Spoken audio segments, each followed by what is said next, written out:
Most lost deals were never lost at the end, they were missed in the middle. Now, this is a really important thing to remember, and this is the subject of this week's podcast. An important thing to remember is that buyers almost always signal intent before they decide, but most salespeople just look for obvious signs such as pricing, timeline, budget. But the real signals you need to be looking for are much, much subtler, and that's what we'll be looking at in this podcast. My name's Graham Elliott. Please give me a like and subscribe, a follow, whatever you can, or even support the podcast if you think I've earned it. So what we'll be looking at in this podcast are 5 buying signals that are often overlooked, and also how to respond without breaking trust, because that is absolutely fundamental when you're working with clients, especially new ones, but it's important across the board. And one signal that almost guarantees that you have achieved forward momentum and you can then move things on to whatever the next step is. So let's look first of all at why signals get missed. And this is something I've spoken about before if you've listened to my podcasts. And that's simply that most salespeople are not listening to what the client is saying as much as they're listening to respond. In other words, they are just looking for those keywords that they feel gives them an advantage, or something is said by the client that they feel this is great, this can give me an advantage in this particular deal. But of course, all the time you're thinking like that, you're no longer listening to what the client is saying, and this is where we miss things. So if you listen to respond, please don't listen to hear for the subtle signs that I'm going to share with you. They'll also listen for objections, and this is particularly true, I think, with salespeople who lack confidence. So one of the biggest fears is objections. So again, be aware if you're doing that, because there are very easy ways of handling objections that I'm not going to go into in this podcast, but they're certainly there. Or they're listening for closing moments. Again, it's almost like a predator, just looking for that moment of weakness so they can strike. And really, that's also not really where we want to be, because our aim here, if you've picked up anything from my podcast, is that your aim as a salesperson is to be a problem solver. So you're listening for the solution that you can sell. And obviously, as a salesperson, you are listening for the signs that the client is on board with you and wants to move ahead with you. So what's the alternative? Well, top salespeople, by contrast, will listen for shifts in ownership. So I'll expand on these in a moment. But what you're essentially doing is listening for changes in language. And that's the second point that top salespeople will listen for. And then finally, they're listening for risk calculation thinking. Or in other words, the client is now sharing some of their concerns maybe, but some of their risk calculation process. And this also is really important, because once you understand those, then you know that the client is starting to do a deeper dive into whatever your solution is. And that is a very good sign that things are starting to move your way. So how do we apply those basically in every day? Because I'd like you to take this and use it in your next sales call. So the first thing to think about is future-based language. So this is when a buyer moves from an if kind of thinking or statement to a when kind of statement. So examples of this would be, how long does implementation usually take? What would onboarding look like? How would this integrate into our whatever? Could be CRM, could be something else. But these are really important statements, because the client is now looking at how they can fit your solution into their current system, for want of a better explanation. Now, again, I don't know what you're selling, so your specific situation might be slightly different, but this is the kind of language you're looking for. So what do you need to do when that happens? Well, first of all, you do not try and close them. This is really important. You look to expand. So when that happens, simply ask for more detail, and basically along the lines of what would be needed, or just expand that. What kind of, in the case of the first example, how long does implementation usually take? Start talking about that and start talking about the process. But again, checking in with them to look at how that fits with their expectations, what's workable for them. So basically, you expand any time that you're listening for that subtle change from this being theoretical to starting to come down to very much more specific questions. This is the real sign. Are the questions getting more specific? Now, the second category, so the first one is future-based language, or moving away from future-based language to more specific language, so moving from if to when. And then you move to internal conversation references. So this would be statements like, I'll need to show this to my director, or my team would want to see the numbers, or finance will ask about, whatever. It's essentially bringing in a third party and signaling that your client is looking to bring them in to take things further. Usually this is likely to be down the approvals route so that they can move forward. But the bottom line here is that internally for them, they've already begun to own your solution. So mentally, they are stepping into the place where they already own your solution. So this is really important. And again, the thing to do is to work with them.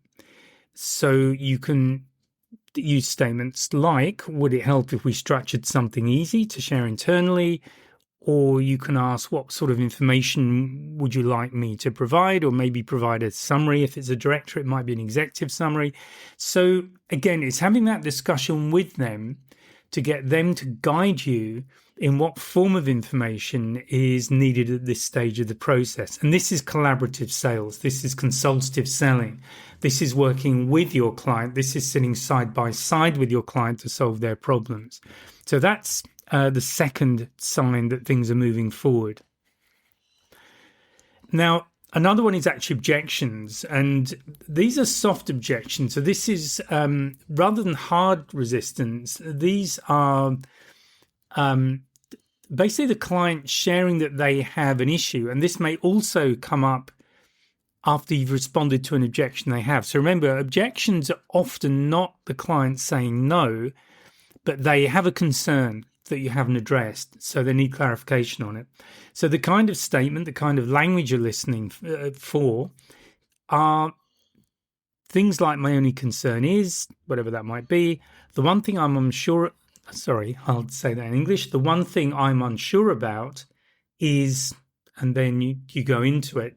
And again, what you do with that is you clarify, you get rid of that concern, because obviously if a client has a concern, they're not going to go with you, or it's unlikely they will.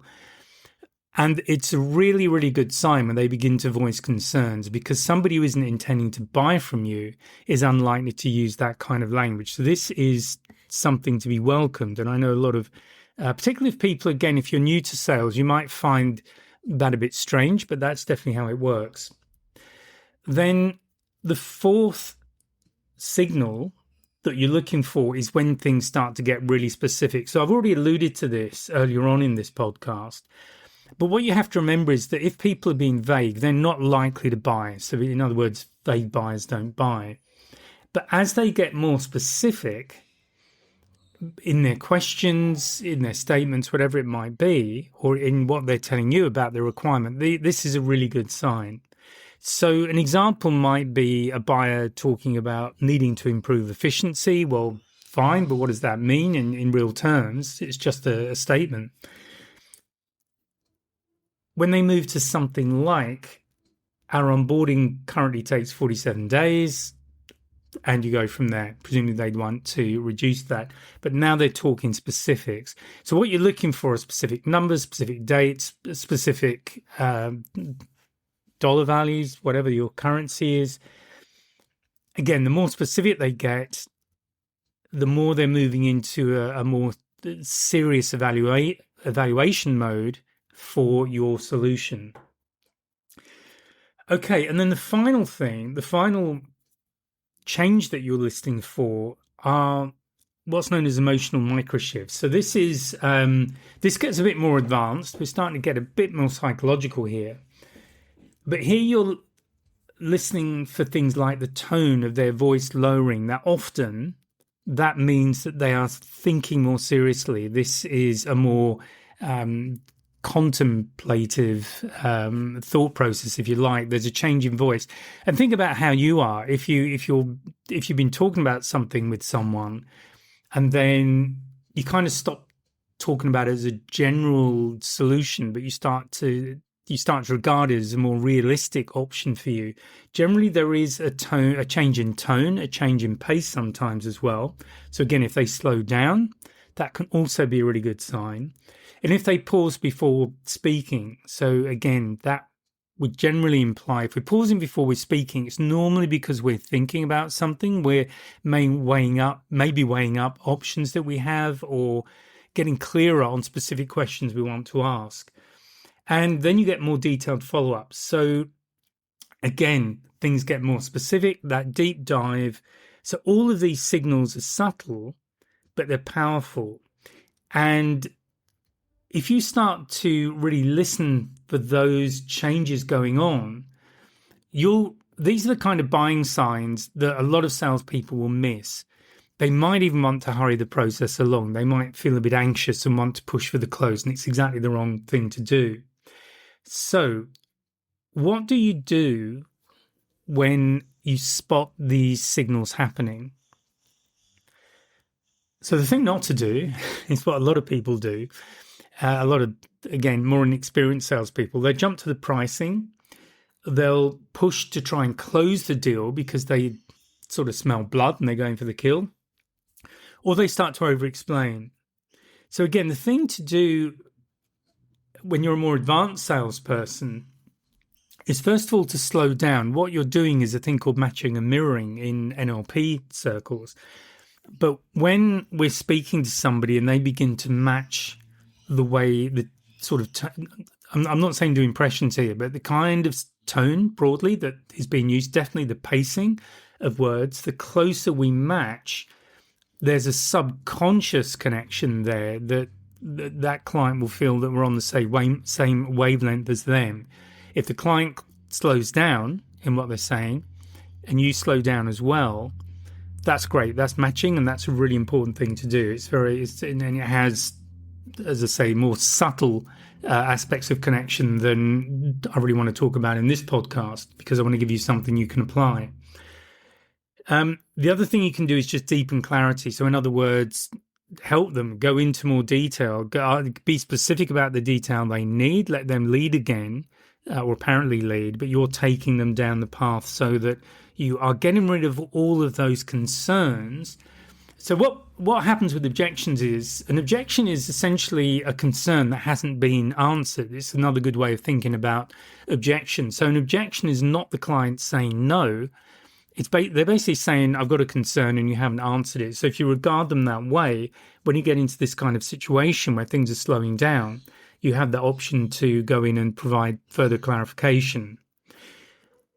Finally, the other thing to do is just to help them justify the decision internally. So again, you're there as a consultative salesperson, you're working with them, and you will just help them to provide whatever justification they need, whether it's for themselves or for other people within their organization, to move things forward. So another way of thinking about this is to just to use 4 words. So the first thing to look for is the signal, then to expand on it, so to get clarification or to maybe provide more information, validate them as well, and validate your response, make sure it's acceptable, but also validate what they're saying, and I've covered that elsewhere. And then you move to advance things forward. So what do I mean by all of that? So let's say a buyer says, how soon could we get started? That's your signal. To expand it, you can ask, what timeline are you working towards? Or words to that effect. To validate, you can then add that makes sense given your Q2 targets. Let's assume that's something that's been discussed. And then to advance, to move things forward, you can ask, would it make sense to map out our next steps or something along those lines? So the bottom line here, however you do it, and it is important that it feels comfortable to you because it needs to be natural, but it is natural. You're not pushing for the sale. You're not just trying to close them, which I've seen salespeople do. They're not really responding to clients' concerns. They just want to get that deal done and get out of there. So that's not going to work for you, but encourage the conversation. And again, the outcome you're looking for is to make sure that anything that is unclear is handled so that it doesn't come up as an objection later, and you have clear steps moving forward. Okay, so just to wind this particular podcast up, I'll quickly just recap what those 5 signs are. So the first one I spoke about was, I've called it future-based language. So basically it's when buyers move from if to when.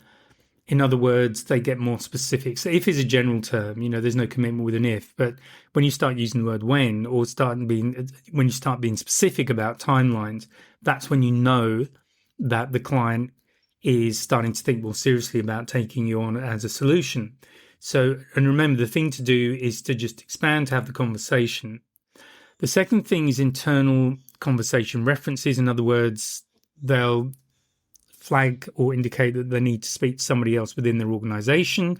They may need additional information. So again, have that conversation with them, but do what you can to help them. Remember, some people will make decisions very quickly, but some genuinely want time to think about it. And in my course, Consultative Selling, I expand on this and how you identify these people. But these people are either period of time convincers, so in other words, they need a period of time before they'll make a decision, or they might need multiple points of contact before they make a decision. And there's another personality type, behavioral type that will work that way. So if somebody isn't prepared to move ahead straight away, that is not necessarily a problem. So the thing you're looking for is to work with them and be collaborative with them. And then the third point I've raised here is objection softening. So they are telling you outright that they have a concern. So the one thing I'm unsure about is whatever. Then that is a really strong signal, because that is definitely indicating that they're very close to making that decision. The fourth sign is when they start getting much more specific. So remember, if somebody is being vague, they're not likely to buy. But when they get specific, so it might be, I need to have a solution in place in 3 weeks or whatever, but they've got very specific. Numbers will appear and other things in there that will start to pin down. So they're very, very specific. The final thing that I've spoken about is emotional microshifts. So again, this is changing tone, it's slowing down, pausing before speaking, and looking at more detailed follow-up questions. So they're going in deeper in the conversation. Okay, so the thing I recommend that you do, just to make this more than theoretical, is to write down 3 phases that indicate movement. Notice when the tone changes, so really look out for that on your next call. And then post-call, just reflect on how things went and which of those signs came up, if any, or which of those changes in tone, or any of the things I've outlined here, which ones came up. So you might want to listen to this again and make sure you've got a note of those, but just start to train yourself to listen to those. So that's it for this episode. Next Monday, we'll be stepping back from doing the deal itself. We're looking at something bigger, and it's how top performers structure their week differently. And this is another really important aspect of being successful in sales. So please remember to like and subscribe. Thank you for your time, and I will speak to you again in the next podcast. Bye for now. If you found this podcast useful and hopefully it's got you thinking, please sign up to my mailing list. There's a link in the description where you can just sign up, and I'll keep you informed of what's going on. There's also a link to a free 1-hour webinar It's an on-demand webinar, and I'll take you through 3 things you can do right now to improve your sales confidence, and that includes handling objections and closing the sale. So please check out the links and please join the mailing list, and I'll speak to you next time.